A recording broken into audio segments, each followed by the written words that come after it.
Nama saya Delmor Al-Parisi Rahab, saya dari kelas 10 MIPA 7.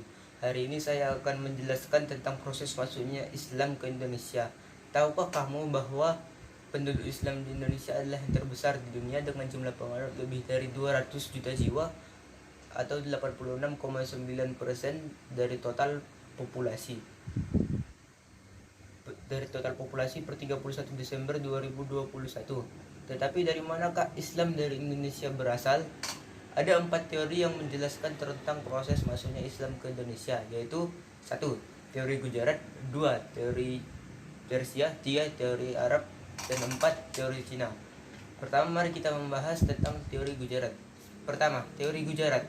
Teori Gujarat pertama kali dicetuskan oleh seorang ilmuwan yang berasal dari Belanda yang bernama Piet Napel.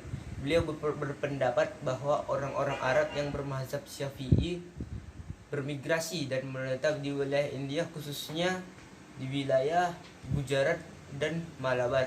Setelah berhasil mengislamkan penduduk Gujarat dan Malabar, penduduk Gujarat dan Malabar tersebut pun menyebarkan Islam ke Indonesia. Pendapat tersebut kemudian didukung oleh Christian Snook Kurkronje dan J.P. Moqueta. Christian Snook Kurkronje menegaskan bahwa banyak penduduk Gujarat dan Malabar yang beragama Islam menetap di kota pelabuhan.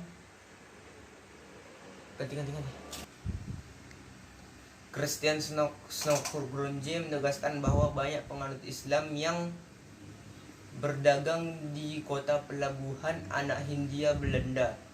Mereka itulah yang menyebarkan agama Islam ke Kepulauan Nusantara pertama kali. Bukti pendukung teori Gujarat adalah penemuan makam Sultan Malik Al-Saleh, Bukti pendukung teori Gujarat adalah penemuan batu nisan Sultan Malik Al-Saleh yang merupakan Kesultanan Samudra Pasai yang wafat pada tahun 1297 di Pasai, Aceh. Selain itu ada juga makam Maulana Malik Ibrahim yang terdapat di Gresik, Jawa Timur.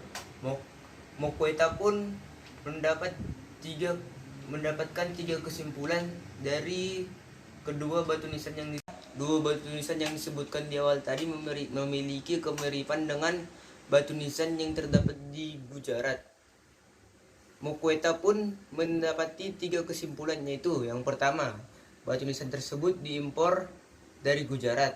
Kedua, batu nisan tersebut dibuat oleh orang Gujarat. Yang ketiga, batu nisan tersebut dibuat oleh orang Nusantara yang telah belajar cara membuat batu nisan di Gujarat.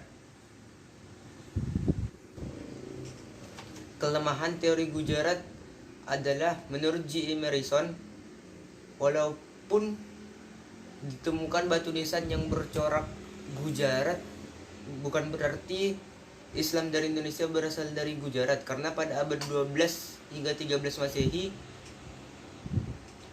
daerah Gujabar masih bercorak Hindu. Persia adalah nama sebuah negara yang terdapat di Timur Tengah. Persia sekarang lebih dikenal dengan sebutan Iran.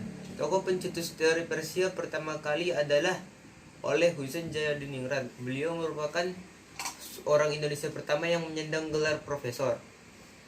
Bukti Persia adalah pertama, seni kaligrafi pada batu nisan di Nusantara. Yang kedua, penggunaan gelar syah bagi raja-raja Islam di Nusantara. Dan 3, perayaan tradisi 10 Muharram atau Takbir. 4, terdapat persamaan mazhab, yaitu mazhab Syafi'i. Yang kelima adalah terdapat kesamaan ajaran pada Sufi Syekh Siti Jenar dengan Sufi Al-Hallaj di Persia. Kelemahan teori Persia adalah yang pertama, teori Persia dikritik oleh beberapa tokoh seperti Abu Bakar Aceh dan Hamka. Yang kedua, Saat itu pada abad ke-7 Masehi, Persia belum menduduki kekuasaan Islam. Teori Arab adalah teori yang menyatakan bahwa Islam berasal langsung dari Arab. Tokoh yang mendukung adanya teori Arab ini adalah J.C. Van Leur, T.W. Arnold, dan Buya Hamka. Teori Cina dan Arab sudah memiliki hubungan perdagangan sejak sangat lama.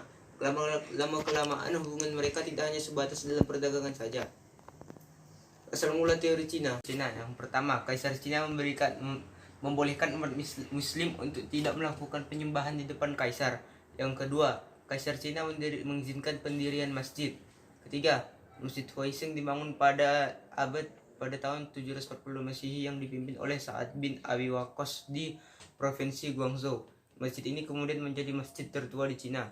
Menurut Sumanto Al-Qurtubi, beliau merupakan dosen antropologi di Kingsford Petroleum University Arab Saudi. Bukti masuknya Islam dari Cina adalah 1. Ukiran masjid kuno di Mantingan, Jepara. Yang kedua, menara masjid Pecinaan, Banten. Dan yang ketiga, arsitektur keraton Cirebon. Kelemahan teori Cina adalah hubungan langsung dengan utusan Cina yang beragama Islam terjadi pada abad ke-15 Masehi. Hal ini ditandai dengan kunjungan Laksamana Cheng Ho antara tahun 1405 sampai 430 Masehi. Laksamana Cheng Ho merupakan orang Cina Muslim pertama yang menyebarkan agama Islam di daerah Jawa Barat.